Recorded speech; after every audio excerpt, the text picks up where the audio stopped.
What's going on, everybody out there?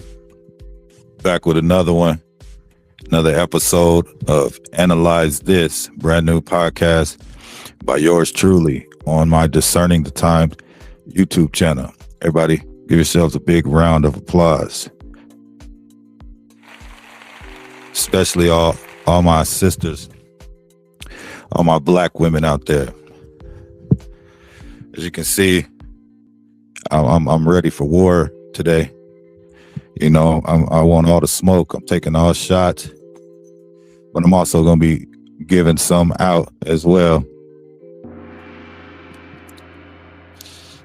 Today on Analyze This, I want to analyze and open your eyes to the condition of black women, and not just any black women, and not all black women, but a particular type and breed of black women.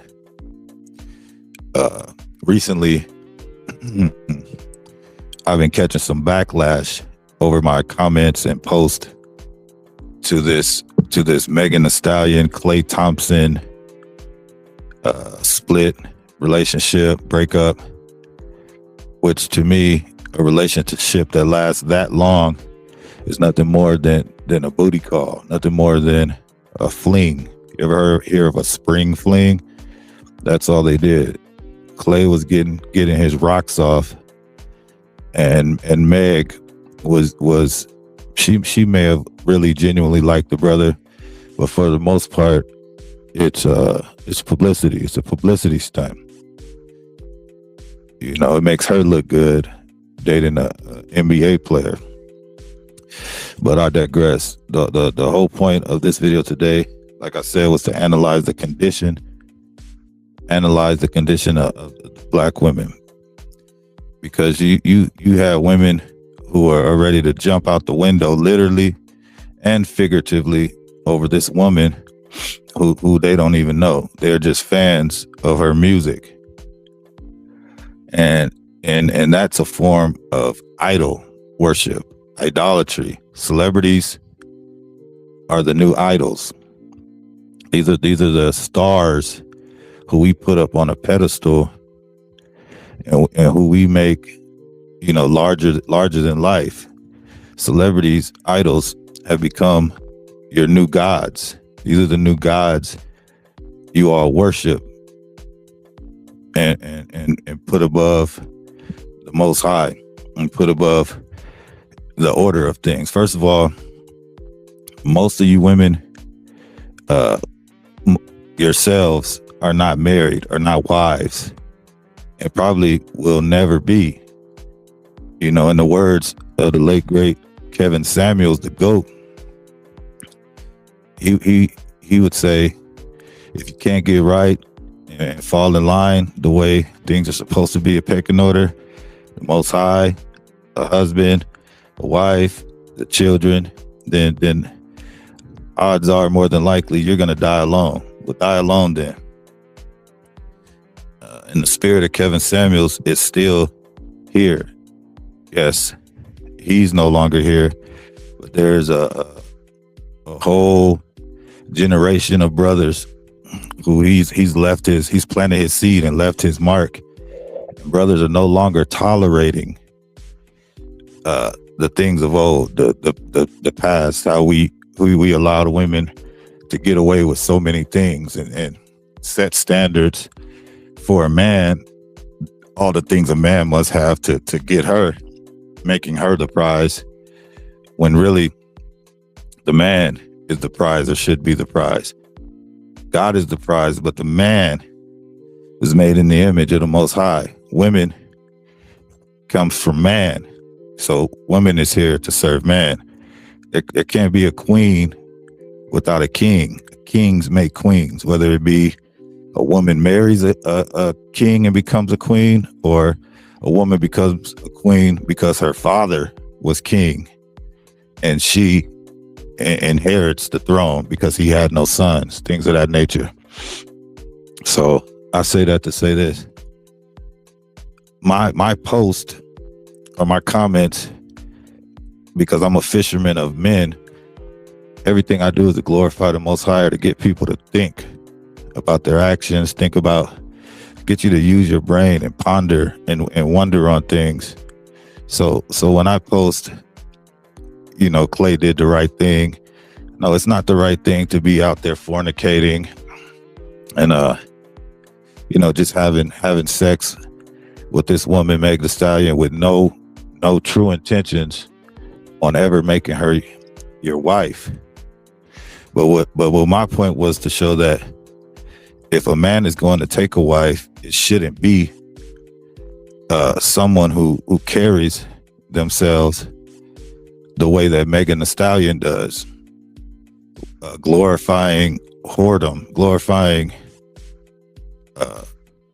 thottiness, ratchetness, gagging and twerking and gagging, all that silliness, all that foolishness. That is not becoming of a wife. The Bible says a woman should be modest. She should adorn herself in modest apparel. She should be shamefaced. She should be shamed to come outside with her butt cheeks all out, with her breasts and her cleavage all out, with her legs all out, leaving nothing to the imagination. So a man is going to see that, and of course he's going to want you for your body. That's the first thing you're displaying to him. That's the first thing you're showing to him, because men are, yes, indeed, visual creatures, and looks are important. A relationship, I don't believe, will not truly last if there's no sexual attraction there, or physical connection. So to say this notion or this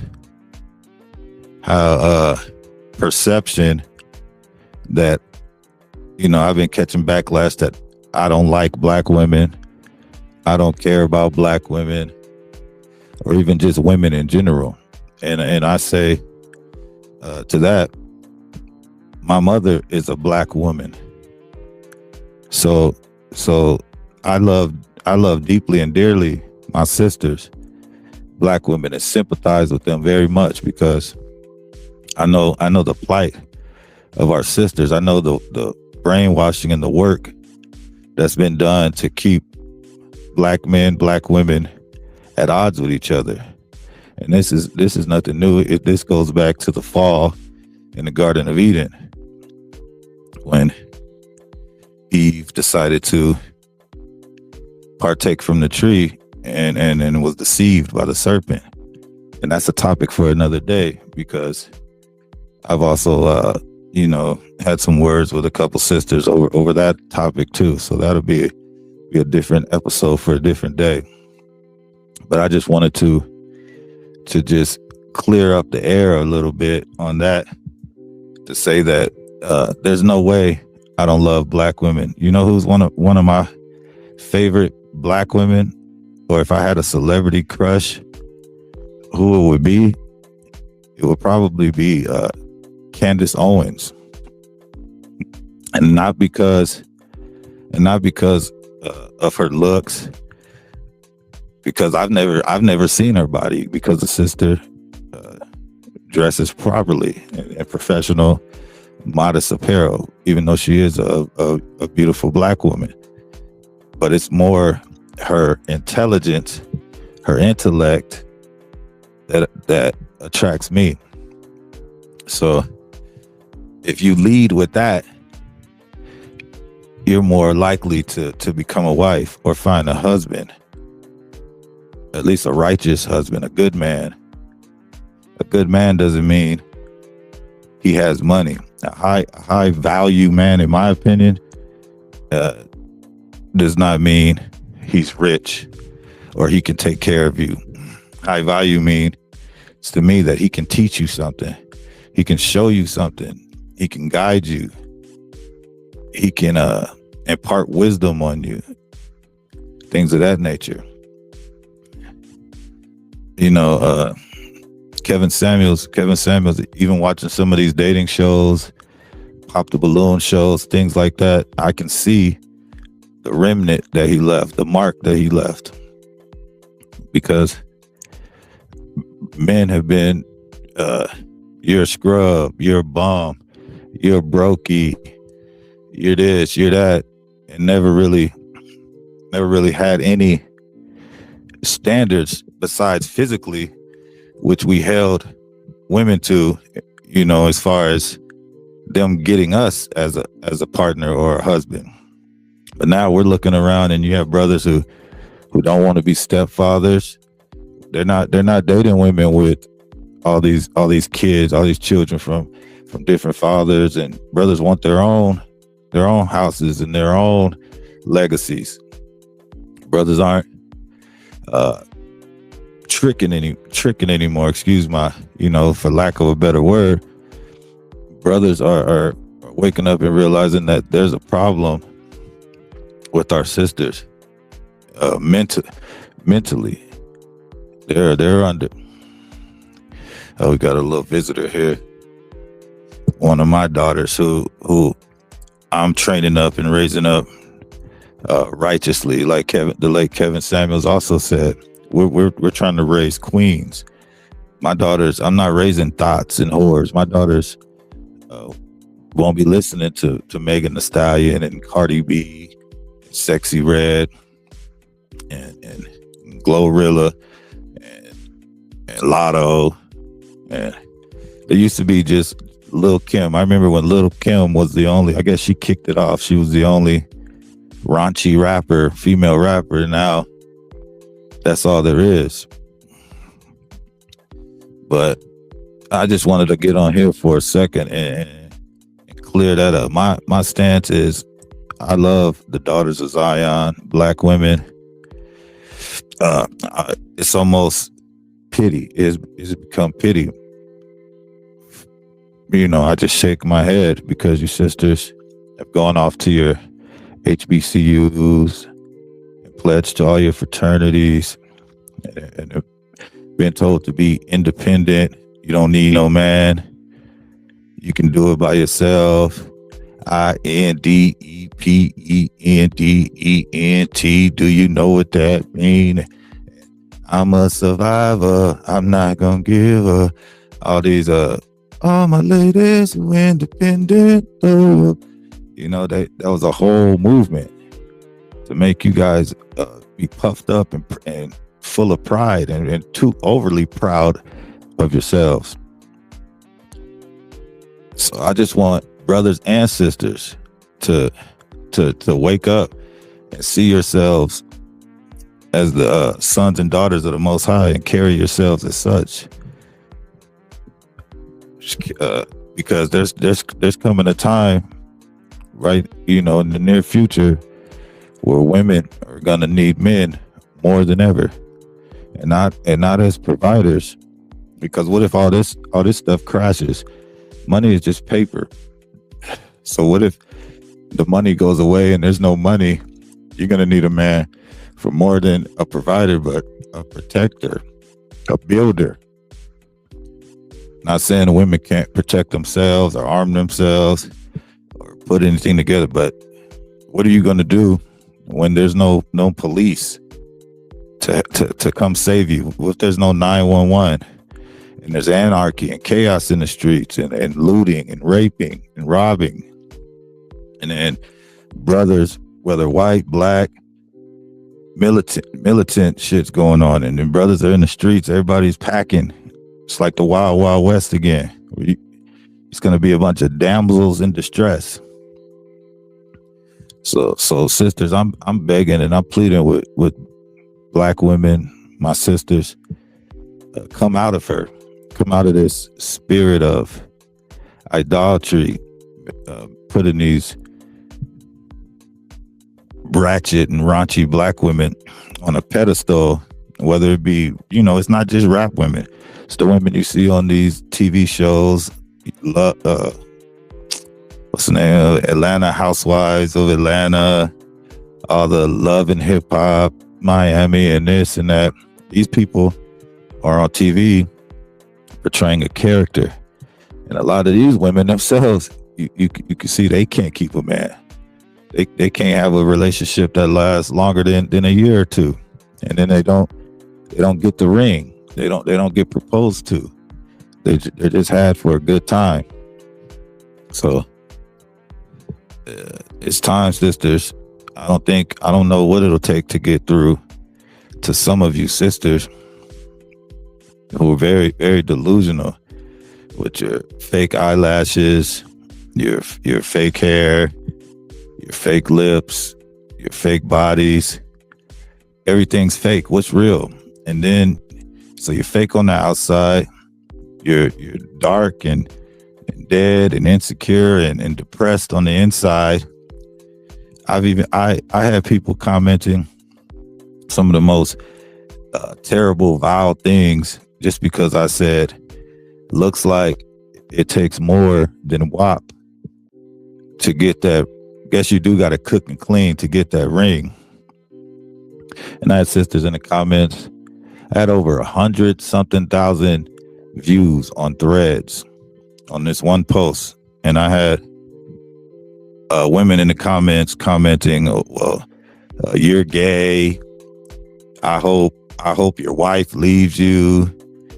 Just I had women, sisters, telling me they were witches and gonna curse me, and they just came out by the droves, and what that they were triggered. Their demons were triggered. All that did was bring their demons out. And that's why I said you can tell a person by their fruits. There were some sisters in the comments who of course saw it the way I saw it, and were saying, you know, all that twerking, all that stuff is cool, but you get too old for that. The Bible says when you grow up, you leave your childish ways and childish things you used to do in the past, and you grow up. We have to stop leading our people astray. Just like women have to stop leading and teaching other women, younger generations, how to be sluts and whores. Brothers, we got to stop teaching our sons to stop being players and gangsters and thugs and even in rappers. We don't need no more rappers. We got enough rappers. As I said, everything besides using your gift to serve the Most High has become frivolous, which means it serves no true purpose. I pray for sisters like Megan Thee Stallion, whether you believe it or not. I pray that God continues to pour out His Spirit, because that's what He's doing. He's pouring out His Spirit in the last days on this place, and He's calling back His people, sons and daughters included, to worship Him and to carry yourselves like queens and kings and princes and princesses. Have some pride about your inside and not only your outside, how you look. This place has become a cage of every foul bird and wicked spirit, harlots and whoredom. Whoredom has ran amok. Sisters come outside practically naked, yoga pants, camel toes and moose knuckles. It's camel toe and moose knuckle season. And you women are leading brothers astray, causing brothers to sin. Yes, a man should have discipline and control over himself. But when all these sisters are outside walking around naked, practically, brother just looks at you and he see everything you got, your whole body. And does that mean he's a sinner now because he might have looked and lusted after you with his eyes, even if for a second, because it's all right there. That's why our women were supposed to dress in modest apparel and keep themselves covered. It was so that they don't lead others astray. I don't believe it's for themselves. It's so that they don't corrupt the minds of others. So yes, I say to you sisters, genuinely and truly, from the bottom of my heart, that I love you. I'm raising black, brown daughters, and I just want the best for them. I don't want my daughters growing up repeating the same things that you sisters are doing. So I'm not raising thoughts, I'm raising queens. And with that, just a little quick clarification on that. And all praises to the Most High. Ahaya. Sisters, find you a husband out there. Find you a good man. Good man is a man of God. That's how you judge whether he's a good man or not. Not by how much he has or what he can do for you financially. All right. I love y'all. Peace.